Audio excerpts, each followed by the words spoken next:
बिस्मिल्लाहिर्रहमानिर्रहीम अस्सलामु अलैकुम वरहमतुल्लाहि वबरकातुहू। नाज़रीन, स्टेक्स बहुत हाई हो गए हैं। जो कुछ मैंने आज सुना है हलीमा खान साहिबा को कहते हुए, उसके बाद सूरत हाल का अंदाजा लगाना कुछ मुश्किल नहीं। मैं आगे और मजीद खबरों पे बात करने से पहले आपको एक छोटा सा क्लिप सुनाना चाहता हूँ।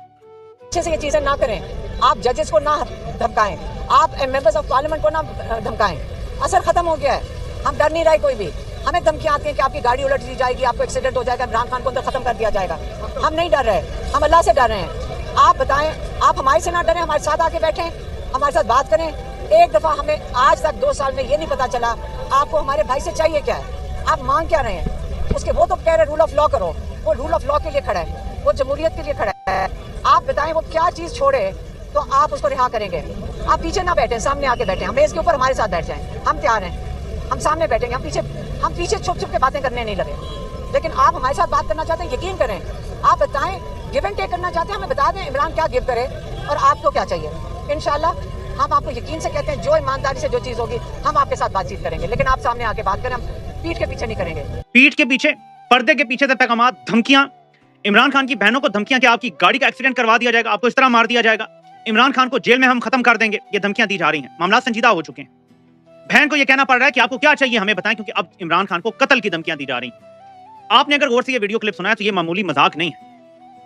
इसको मजीद जो चीज तकवीयत देती है वो स्टाउट का बयान पढ़ें जरा। स्टाउट क्या कह रहा है? इमरान खान के खिलाफ एस्टेब्लिशमेंट में बहुत नफरत है। किसको जान से मारा जाता है? जिससे नफरत होती है, यही बात है ना।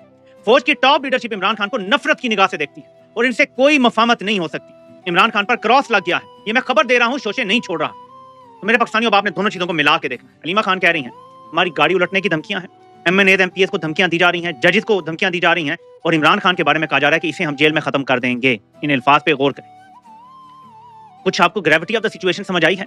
ऐसे में बैरिस्टर गौर आके भोंगियां मारता है, इमरान खान ईद से पहले रिहा हो जाएंगे।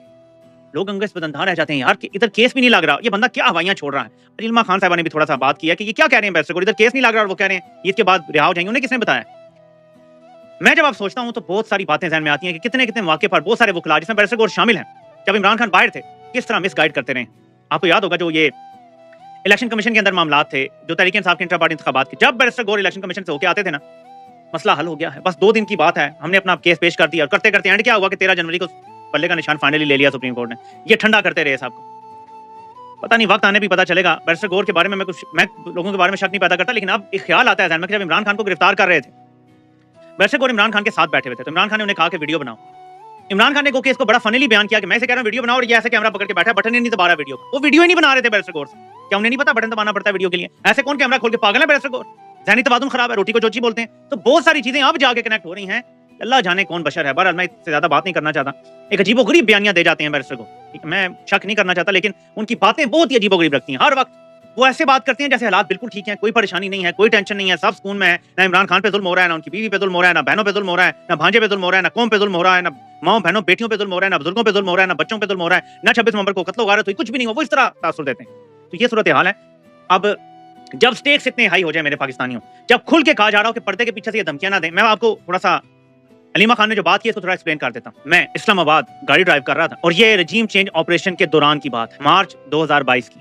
उस टाइम रजीम चेंज ऑपरेशन होने वाला था। ग्रीन नंबर प्लेट की गाड़ी, गवर्नमेंट की गाड़ी, क्रोला थी या सिविक थी, मुझे ये याद नहीं। हम स्पीड में जा रहे हैं इस्लामाबाद के, आपको पता है खुली सड़कें, रश नहीं था इतना। वो एकदम मेरे आगे आता है और मेरी गाड़ी को ऐसे साइड मार के उल्टाने की कोशिश करता है।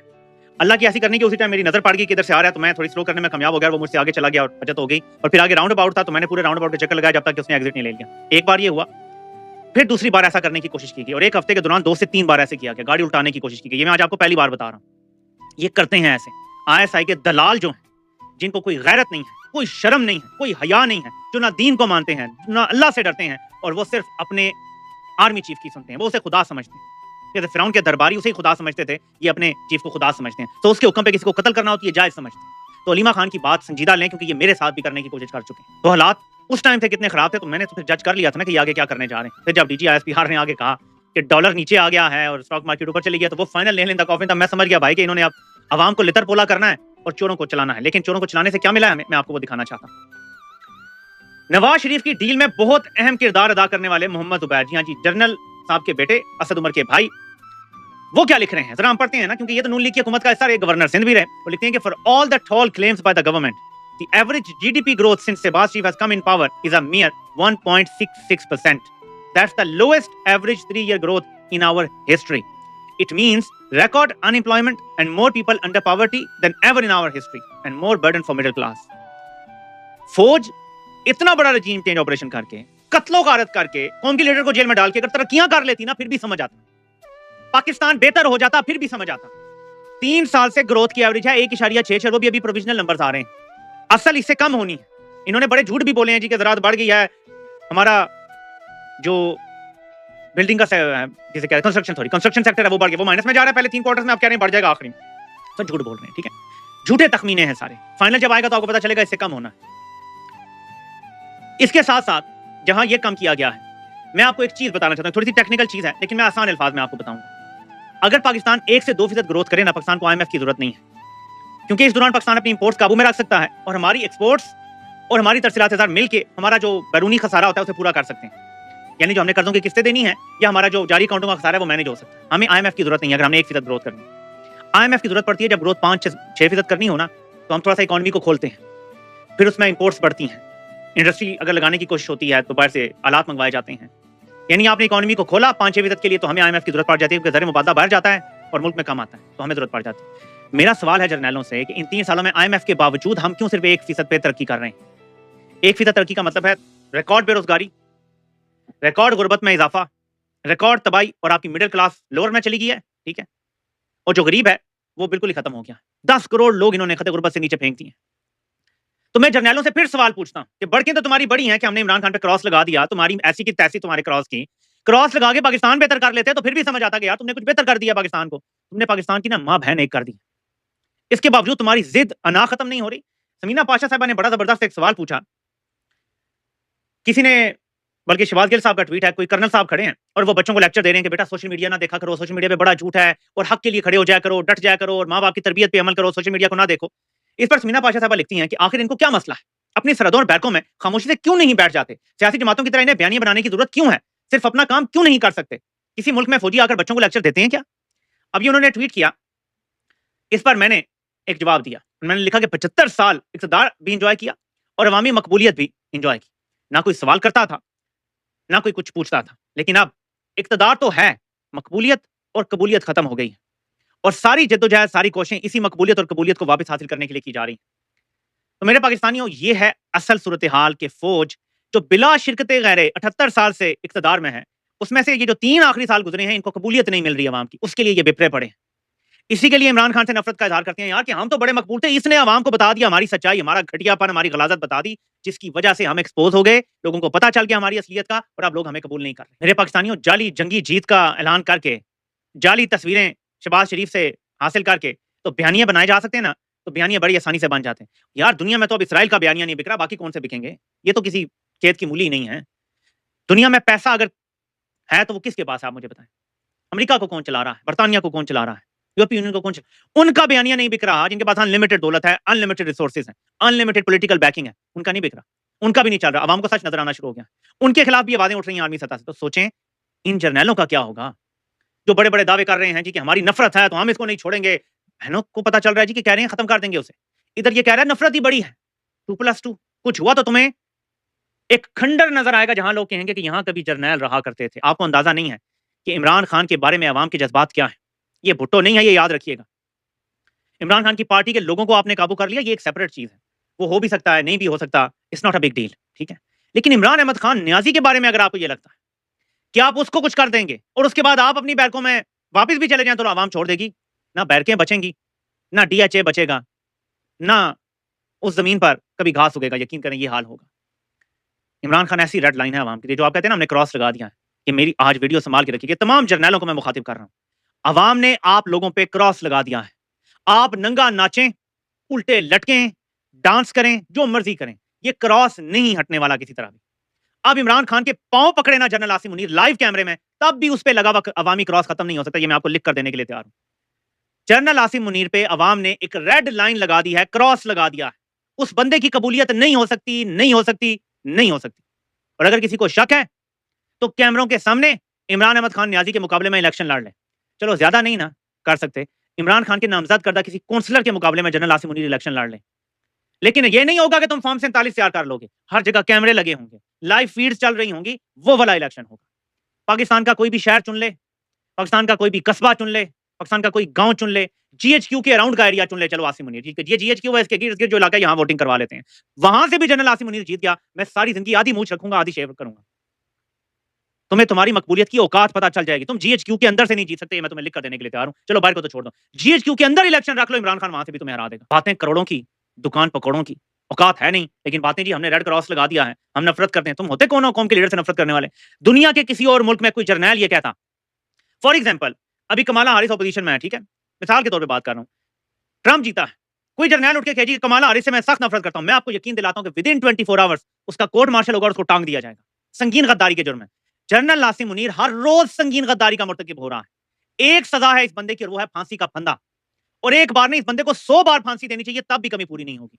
ये ऐसा शख्स यार, इसकी जुर्रत देखो, एक तरफ धमकियां दे रहा है कि इमरान खान को खत्म कर देंगे, एक तरफ टाउटों के जरिए कह रहा है कि हम बड़ी नफरत करते हैं। ओ भाई, कौम का लीडर है वो, सबसे बड़ी पार्लिमानी जमात का लीडर है वो, तुम्हारी जुर्रत, 1-2% के जर्नैल की जुर्रत है कि वो बात कर सके किसी लीडर के बारे में? मतलब 2% के जर्नैल जो रिटायर होने के बाद जिनकी कोई औकात नहीं रह जाती, जो अपने मुल्क में आजादाना घूम नहीं सकती, ये औकात है तुम्हारी, और तुम बातें कर रहे हो इतनी बड़ी बड़ी। ऊपर से बड़ा शुक्रिया टाउटों को, आजकल मेरा एक पैगाम जो मैंने बाइकआउट का दिया था, एक बार फिर दोहराता हूं, मेरे पाकिस्तानियों, ये इमरान खान को मार भी देंगे, मैं आपको बता रहा हूं, अगर इनको नथ ना डाली गई। उसका तरीका है सोशल बाइकआउट। मैं फिर दोहरा रहा हूं ये पैगाम, आजकल मेरा कंपनी के टाउट ये वाला मेरा वीडियो वायरल कर रहे हैं। आपने इनका सोशल बाइकआउट करना है और इनकी प्रोडक्ट्स का बाइकआउट करना है। इनको बहुत ढील दे दी है अवाम ने, बहुत ज्यादा ढील दे दी है, इनकी ढील खत्म करनी है। इनकी प्रोडक्ट्स को खुद पे हराम करार दें, ना इनके घरों में रिश्ते करें, ना इनके घरों में रिश्ते दें। आपके फैमिली में जो लोग हैं उन्हें बता दें जी कि जब तक आप इस इदारे में हैं, हमारा आपके साथ जीना मरना खत्म है। जब आप रिटायर हो जाएंगे, आप दोबारा से एक आम इंसान बन जाएंगे, हमारा आपसे ताल्लुक फिर बहाल हो जाएगा। जब तक आप हैं, हमारा आपसे कोई ताल्लुक नहीं। और ये तब तक जारी रहेगा जब तक इस इदारे में रिफॉर्म्स नहीं होते, ये इदारा बैरकों में नहीं जाता, ये इक़्तिदार के वानों से नहीं निकलता, ये अदलिया को आजाद नहीं करता, ये पार्लियामेंट को आजाद नहीं करता। हम तो मशरूत बाइकआउट की बात कर रहे हैं। फिर एक बयानिया आता है सामने से, इस मुल्क में हमेशा फौज होगी, अगर अपनी नहीं होगी तो दुश्मन की होगी। क्या बयानिया है, क्या चलाकियां हैं छोटी छोटी। कौन कह रहा है कि इस मुल्क में फौज ना हो? कभी मैंने कहा कि फौज ना हो? मैं तो कहता हूं कि फौज और बड़ी तगड़ी फौज हो, लेकिन वो काम करे जो उसको दिया गया, जो उसके हल्फ में।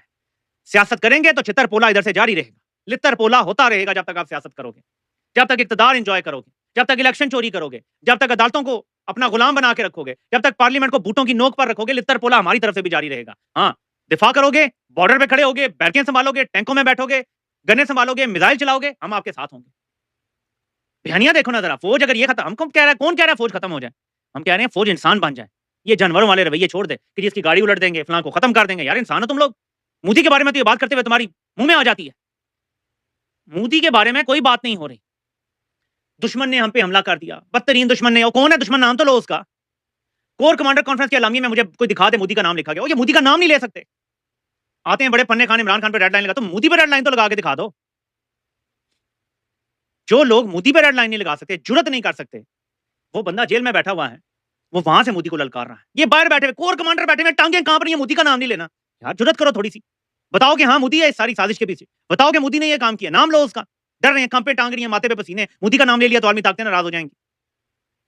ना शरीफ नाम लेते हैं, ना ये जर्नैल नाम लेते हैं। वो एक बहादुर बंदा था जो नाम लेता था, उसको जेल में डाल दिया जी। और मैं आपको बताऊं सबसे बड़ी सजा यही दी गई है इमरान खान को कि मोदी का नाम लेके आरएसएस क्यों कहते थे, क्यों कहते थे ये नाजी का फॉलोअर है, क्यों कहते थे ये हिटलर का फॉलोअर है।